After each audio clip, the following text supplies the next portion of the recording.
You're watching Drakewing Gaming. Enjoy the video. Hey guys and gals, Nary here from Drakewing Gaming, and sending me on Twitter the Gaming Drag today, and coming back at you into the Let's Play episode of Changeling Tale, Jessie's Rejection Path.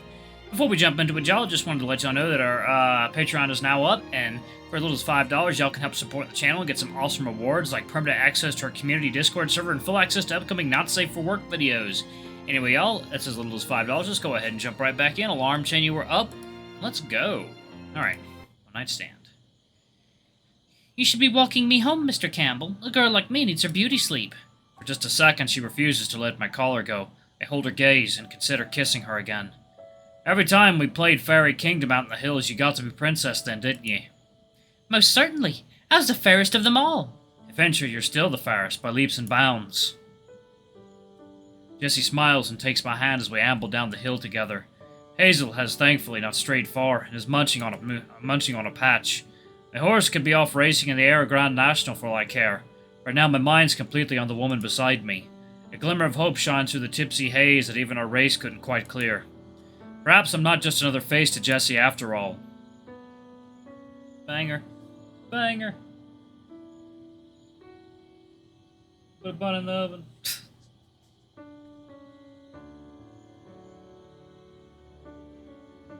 Once at her house, Jessie actually lets me take her to the front door this time. She turns to face me and takes my hand in hers, clutching it tight. There's something different in the air tonight.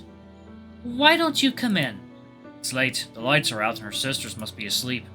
I would love to, so why don't I say that? What is stopping me? I don't want to wake your sisters. They'll sleep through anything. Hitch Hazel over there and follow me. Sorry, hon. We can't keep a woman waiting.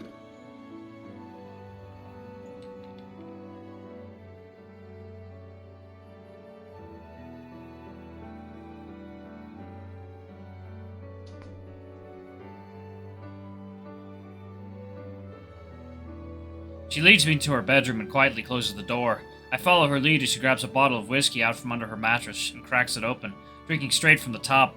She passes it to me and I down at right amount, feeling the burn from head to toe. A slow burn that dissolves throughout my body, a burn that reemerges as a longing in my chest. I whisper into Jessie's ear. I just had a thought. She whispers back into mine. It's real estate.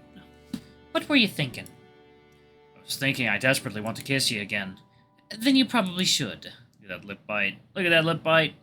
She wants that penis. And I probably should.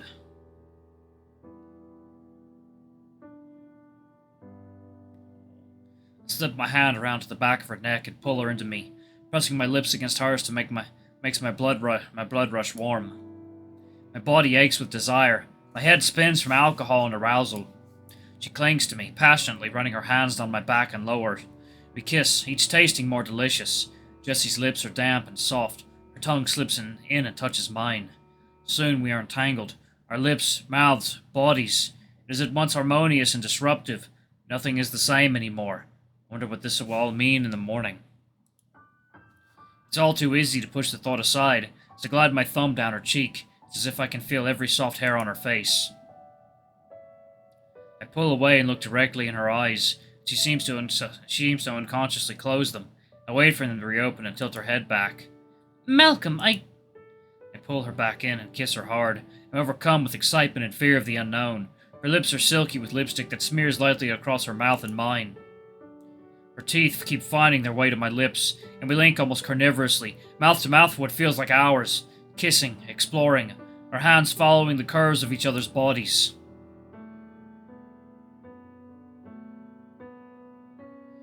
Let her face go, and she's looking at me, surprisingly pure and innocent for someone who espouses the flapper lifestyle.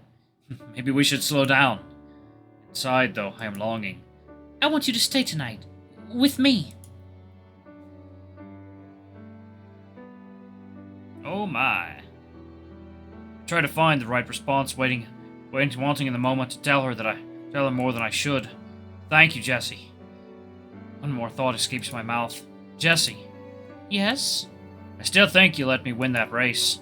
You're welcome to a rematch any time, Mr. Campbell. We kiss once more, and then let our bodies relax into repose closely against one another.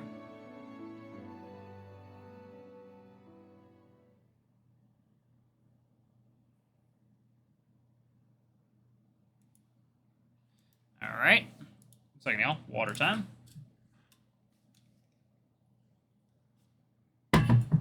Ugh, okay.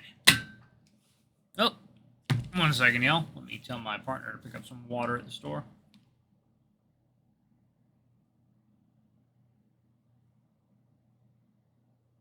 Sparkling, if you can. Sparkling. Jesus, not sparking. Autocorrect, Jesus. Okay. Alright, we're back. And just like that, Malcolm regained his trust in others, or at least his lust for others. My heart burned with jealousy, but the pain was allayed, knowing that he had found solace in the arms of such a beautiful woman. Who is this talking, though? Is this Alana? No, the phrasing of that is very strange. It must be something else. Oh, Chapter 2, Freedom with a Price.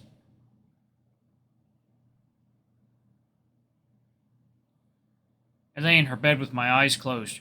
Her bare arm lays across my chest, and I can smell her musky perfume. Jessie! What a girl! What a woman! I don't want to think about how much I enjoy her company, because if I start thinking like that, I may have to admit that I'm already in too deep. She's beautiful. She's bold and brave. She's certainly good in bed. I'm so tired. Spent. How much did we drink?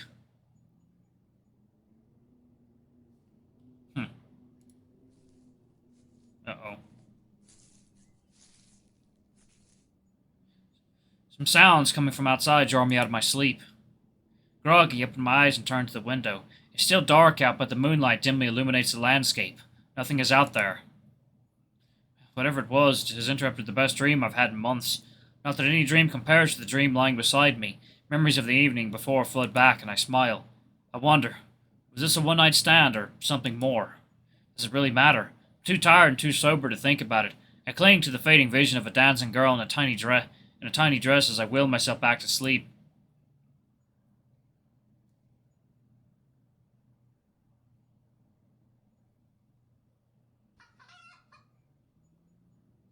Damn it. Something has the hen spooked. I know it's probably nothing, but these girls can't afford to lose. Can't afford to lose food. As I reluctantly roll myself out of bed, I lean over to my companion. She isn't there. I glance and see her red silk dress still puddled on the floor. Huh. Puzzled, I get dressed and step quietly out of the bedroom. Expecting to find her elsewhere in the house, I find the main room empty. Jessie? No one responds to my whisper, and I don't dare call it any louder. I can't risk her sisters finding me here. Maybe Jessie heard the noises too and is already checking the hen house. I step outside and steel myself against the brisk nighttime breeze. Hazel is right where I left her, tethered out in the open, under the stars. She must be livid. I suspect I will have to deal with her animosity in the morning, along with the hangover. Surprisingly, there is no ire in her eyes. Instead, she seems on edge. What's wrong, girl? No answer. Not what I expected. When something has the animals spooked, I quietly creep around the house, hopeful that the girls don't wake up and mistake me for an intruder. Shifting shadows dance about the grass. The hen house is a silhouette in the moonlight. It's like, no. As I get closer, I hear more rustling. The hens have gone quiet. Jessie, is that you? Yep, it is. Oh no! Pretty wolf. Crivens! It's the biggest dog I'd ever seen. The fell wolves from fairy tales my grandspun come to mind. Whatever it is, it doesn't look happy. Its narrow, glowing eyes pierce the darkness. Now I'm even more worried about Jessie, not to mention myself. For the first time since the war, I missed the weight of an infield slung over my shoulder. Het! Stay back there, you mangy monster! Ooh. And it turns nimbly at first, then stumbles, almost awkwardly as if learning how to run for the first time. As quickly as it came, it's gone. Only now do I notice my heart is pounding. My mind races as fast as a bullet to the brain. Jessie! Where on earth could she be? If anything happened to her? Jessie! Are you out here? I look around, keeping a wary eye should the beast return. There's no trace of her. Crestfallen, I return to the house, hoping I'd find ourselves back in bed. whole thing just a bad dream. In lieu of finding Jessie, I find a bottle of single malt scotch.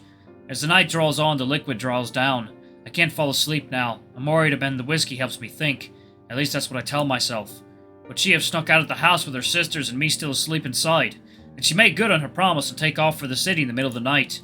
She may have a devil-may-care attitude, but it doesn't feel right. My mind wanders back to the beast, and I fear for Jessie's safety. I look out the window. The wind has settled and the landscape is still and peaceful again. There's a dim light on the horizon. Dawn is approaching. I shake my head. It's my cue. Probably won't be long before the girls wake up. I wash out the glass I'd been nursing and carefully place it in the bottle back where I'd found them. With one last survey of the empty house, I sneak back out the door.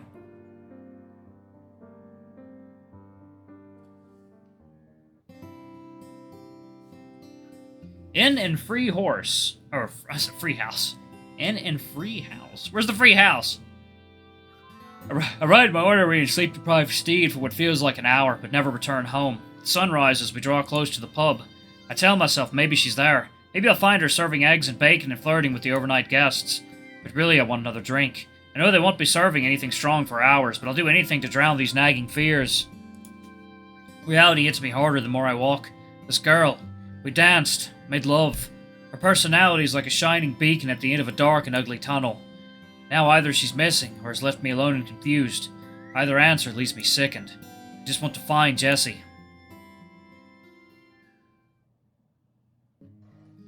As my eyes adjust to the dim light inside, I see a few old men, locals, enjoying their morning tea. Steam wafts from their mugs as they nod and gesture. Aye, I saw it too. Of course it was a wolf. Wolf my arse. Haven't been no wolves about here since the days of bonny Prince Charlie. Well, whatever it was a big and spooking my flock. I'd have shot it if it had been just that much closer.